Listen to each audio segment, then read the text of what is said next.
How are you doing today? You okay? Hi there, how are you? Yeah, really good, thanks. I really enjoyed the show, what I've seen so far of the third season.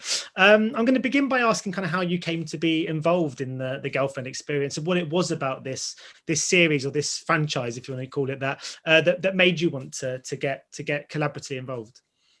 Yeah, I was working at the time. I was working on various screenplays that um, are set in the world of technology and AI. And so when the show came into my life and I started having initial conversations, it seemed like a really great opportunity to continue the franchise and set up a new season, honoring what has come before, but also with a lot of creative freedom to delve into subject matter that was interesting to me. So one of the pillars of season 3 was, okay, let's make this more international. The network stars, I think their vision was from the get-go to do that, and then London came up as a location, and I wrote for London and traveled there and explored and reverse engineered and wrote to some locations that I had already seen. So it came together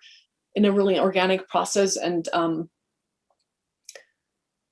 yeah, excited for you to see it. Yeah, because I was gonna say, I mean, it's a world you've sort of delved into, not the tech world as such, but the world, the sex industry work you've delved into before, and She's Lost Control. What's it about that particular environment that kind of appeals to you as a storyteller? I would say what is interesting to me has to do with individual characters and how they justify their choices.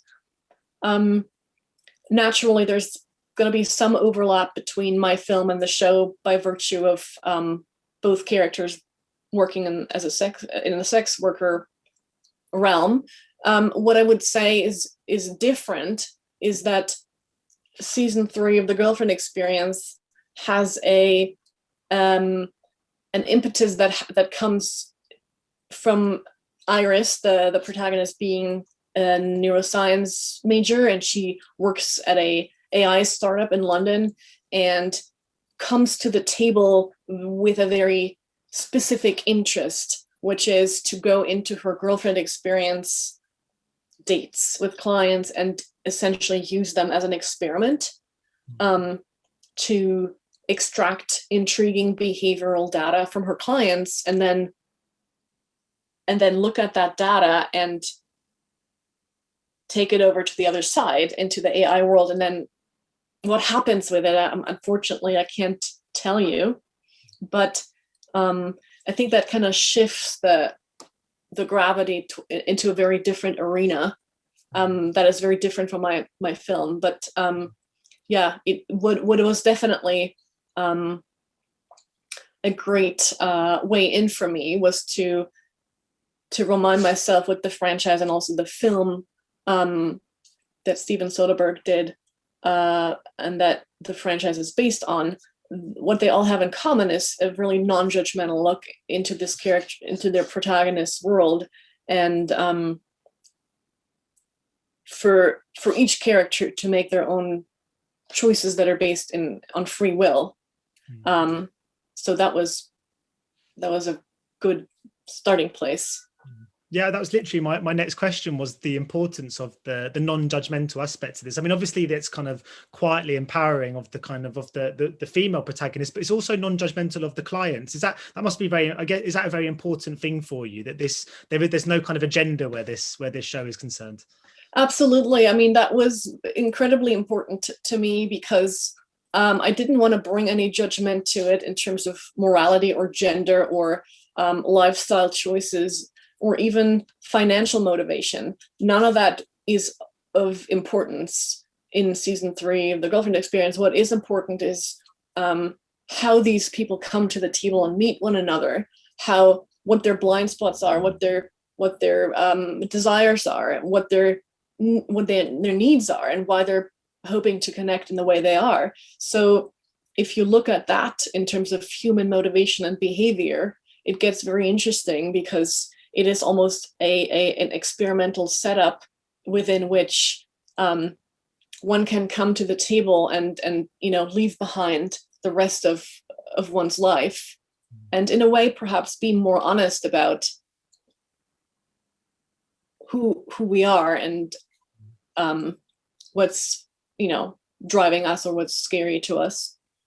Because I think that the show takes such a fascinating kind of take on human behavior. It's a real study, and it's not just something that the audience are doing, studying human behavior, but narratively that is a kind of theme in this as well, because the characters, of course, are interested in studying behavior. Are you, and is the art and craft of filmmaking a way to put those fascinations into action? Yes, I would say the things that fascinate and scare me in my own life, namely, the simulation aspect that technology has brought to us, our everyday lives and interactions with one another. Bringing that into the story is definitely a way for me to almost, go through a cathartic process of like, okay, what would this character do? How, what is the right thing to do? And I don't know, I don't have the answers, but to me, what Iris is going through is a very sort of brave, future-facing embrace of the possibilities of AI and how that impacts us as an individual. It's also, obviously the series is so much about desire as well, from both the male characters and the female characters. Do you think it's something we need to explore more often, female desire particularly, because it is still seldom seen really in kind of mainstream or major kind of TV series and films? Yeah, I would say that Iris comes to the table for her own motivations, and we'll learn more about how she came to be who she is and what her Achilles heel is, and what, the sort of the wall that she's up against. It happens in the second half of the season, so I can't really tease that right now or spoil it. But I think the underlying need for her is to, express who she is and also connect to other people and to just be human, to find her own humanity. And I think, sexuality definitely is a part of all that, but it's only a part.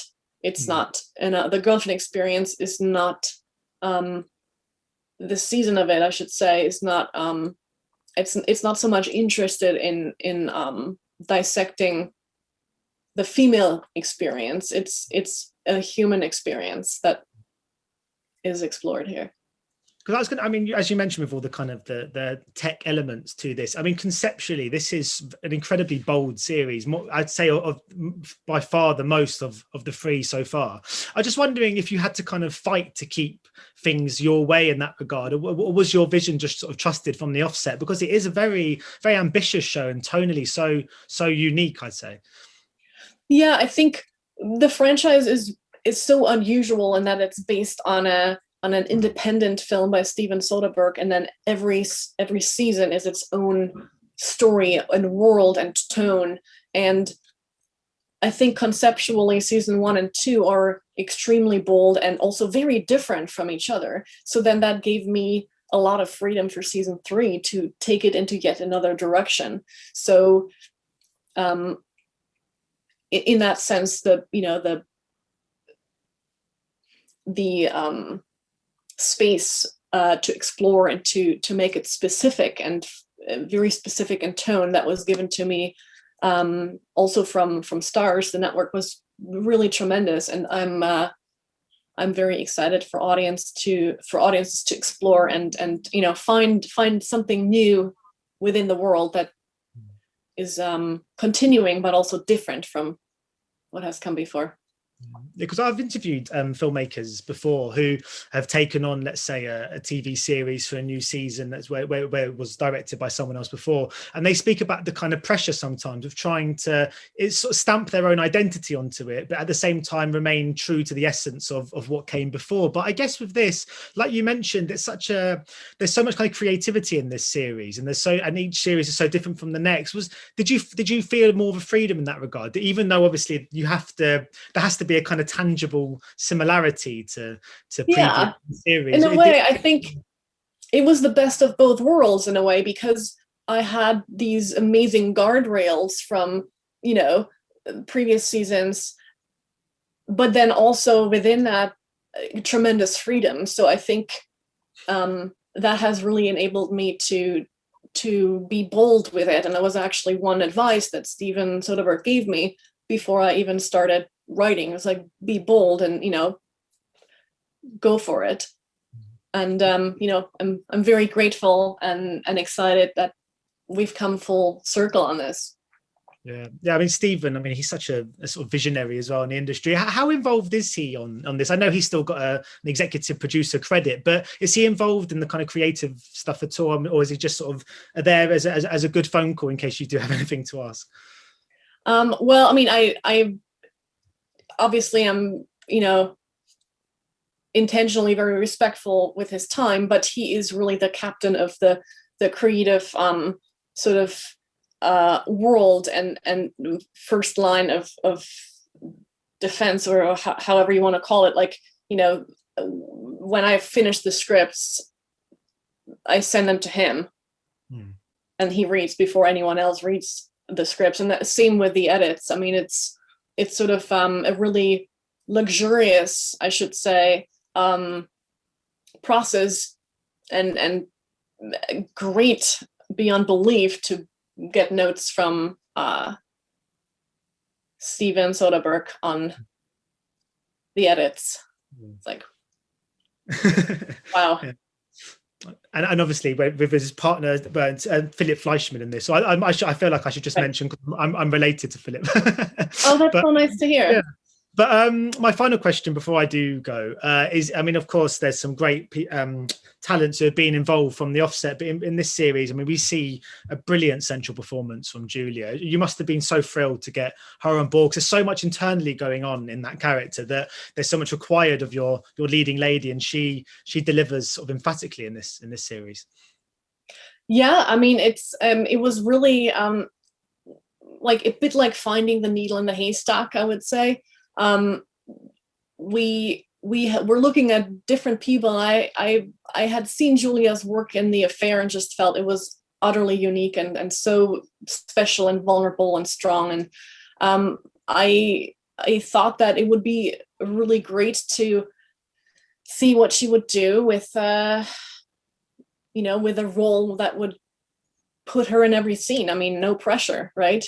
And I think she just stepped into these different faces of Iris and is undergoing a huge transformation throughout the season. And I'm very, very excited for audiences to discover her in that space and in that strength that she brings to the screen. Yeah, brilliant. Well, thank you so much for your time today. It's been a real pleasure speaking to you, and best of luck with the release of the series. I can't wait for everyone to see it, because it is such a creative piece of work. I'm really loved it. Thank you so much. Ladies and gentlemen, you're watching Hey You Guys. Hey You Guys, huh? Hey, you guys. Is that from the Goonies? It is indeed, yes. Nice.